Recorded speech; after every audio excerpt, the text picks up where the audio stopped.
अम्मार एक होनहार लड़का था, लेकिन उसे झूठ बोलने की आदत थी। उसने सोचा कि एक छोटा झूठ कोई बड़ी बात नहीं थी।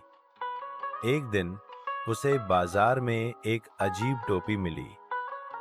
दुकानदार ने कहा कि यह साधारण था, लेकिन यह जादुई था। जब अम्मार ने इसे पहना और झूठ बोला, तो टोपी तेजी से चमकने लगी। लोग उसे घूरने लगे। अम्मार घबरा गया।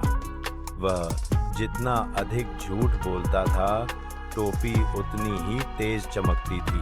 आखिरकार अम्मार ने सच बोलना शुरू कर दिया। जैसे ही उसने सच बोला, टोपी सामान्य हो गई।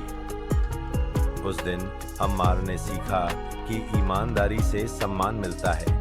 नैतिक शिक्षा: हमेशा सच बोलना बेहतर होता है। जादुई टोपी ने उसे एक मूल्यवान सबक सिखाया।